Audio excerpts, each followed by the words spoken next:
Hey everyone. So I wanted to jump in here and just talk about a little bit about this situation that's going on in Fort Worth, Texas, with this newest tragedy at Tatiana Jefferson's home. On a welfare check, a good Samaritan citizen noticed some situation with Miss Jefferson's home. Maybe the door was open or something along those lines, and he calls the police department and states to them that can you just do a welfare check on my neighbor? It's kind of late, and I just want to make sure that everything's okay with her. So police officers respond. They see the doors open, creep around the house, just check and make sure everything's okay. And then when I see Miss Jefferson through the window, they then shoot through the door. And I mean, it's immediate. According to the Bodycam video that has been released, it was "show me your hands," and then by the time he said the words "hands," the bullet was leaving this man's gun. The officer, Aaron Dean, has since resigned, and I think that that's a good thing. Very problematic for him, but hey, whatever. He shouldn't be on the police department. He probably realizes at this point. So let me just say that in all these types of situations, I always start off with that we need to make sure that we get the facts before we start jumping to conclusions. I don't always like to chime in on situations like this because we got to get the facts right. And just you start mentioning stuff that's early, it could be wrong, unless you have some real sources that are close to what's going on. So I just watched a press conference from CBS News in which the mayor and their chief of police there gave a press conference, and was very, very eye-opening and very enlightening. So I just wanted to just talk a little bit about the press conference that I saw. So first, let me just say it's always best to get the information firsthand from them, and it's always best to wait to get the information right before they start giving press conferences. You can't jump to conclusions and say I heard this and I think this and I know that, right? So let's get the information from firsthand, primary sources, and let's try to be accurate and let's try to be right the first time. That's the first point that I always want to make when I talk about any type of thing like this. So as I mentioned before, the officer Aaron Dean was on the job for about a year and a half, almost 2 years, right? We count probation. When you count his academy training and all that, it's been about 2 years that he was on the job. Hired in 2000, about August 2017, he passed his training and all that in, I want to say, April of 2018. So between April 2018 when he and him being on the street, right, there's probably a two or 3 month FTO period or something like that. So he's been out in the street for some time. So about a year and a half he's been out in the street on his own. So that's the first part. So Aaron Dean, is not cooperating with the investigation. He has since resigned. They were actually going to fire him, but before they fired him, he resigned from his post. That's problematic for him because, as the chief was saying now, he doesn't have the protections of the city and protections of going forward. So whatever, he decided to resign, and probably best for him. Realizes that he probably shouldn't have been a police officer. You know, I want people to become police officers too, but I want competent people to become police officers. And if you're scared, which I'll get to in a minute, if you're scared, you got to face that. Yes, the police officers have good benefits, good packages, good pay, and all that kind of stuff.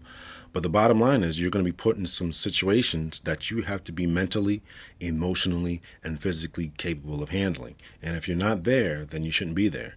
And unfortunately, is probably the case where this guy, probably passed all the training, but who knows what's going on in his head, and he just couldn't handle it when push came to shove.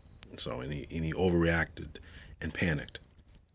So that's the first thing. The officer is not cooperating. He's not giving statements. They were probably going to fire him for that because you got to, as a police officer, you got to give statements. You got to cooperate with the investigation. He was refusing to do so.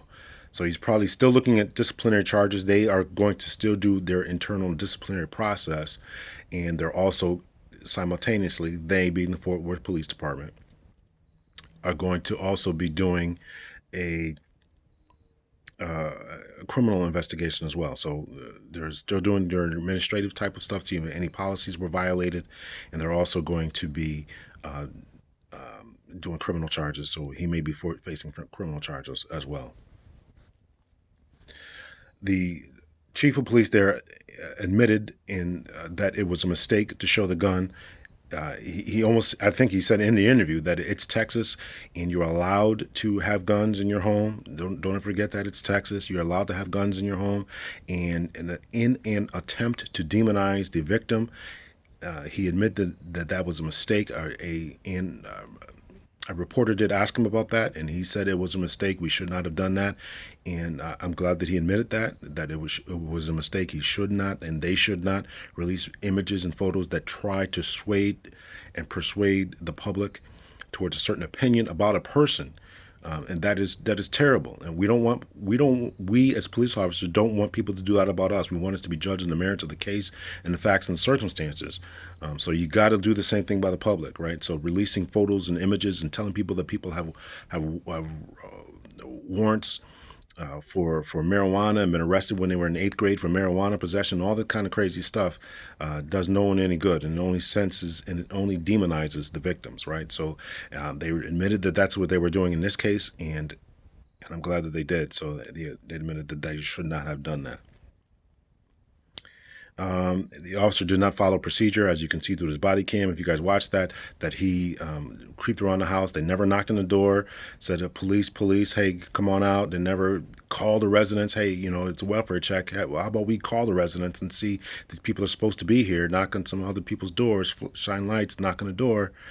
Other methods and procedures should have been done that were not done by either officer. And let's keep that in mind. So not only the officer who pulled the trigger, but there was another officer too who didn't do the same thing. So this is obviously a training issue and problem.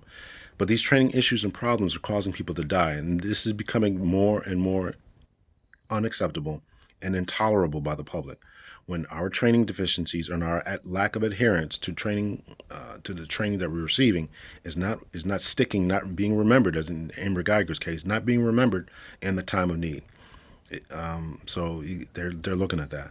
They're bringing in a lot of outside agencies. They call for the DOJ to come in. They're calling to look at any type of possibility of federal civil rights violations. They're calling for other members of different civic organizations in order to come in and to handle whatever type of thing. They already had some kind of race and culture panel that was going on down there. So Fort Worth had some issues and some problems that they were seeking to tackle through different organizations, race and culture, and whatever else they had going on.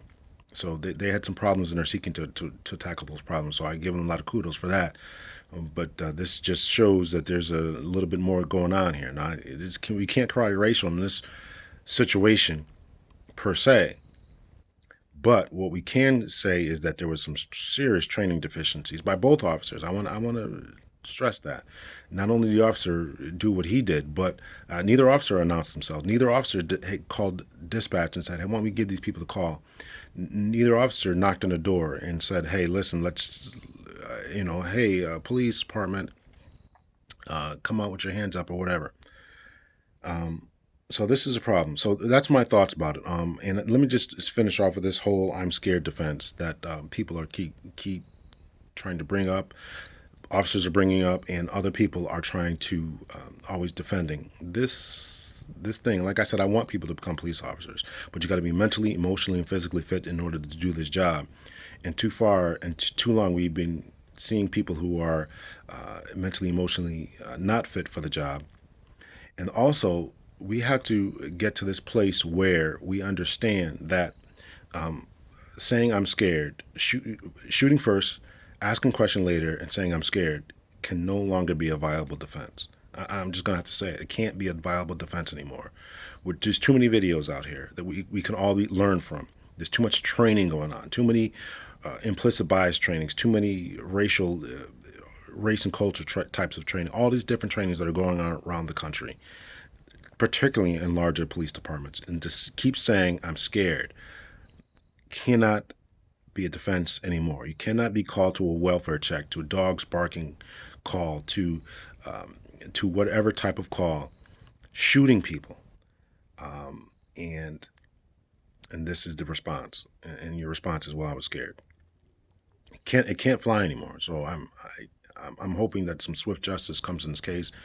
And let me also remind you that so I'll just leave it off there. So that's it. I hope I said something that was fairly informative. We'll just keep a watchful eye out on this. But The officer resigned, so what else can you say at this point? But just got to chalk it up to now. It's got to be more of a training issue. Got to be more of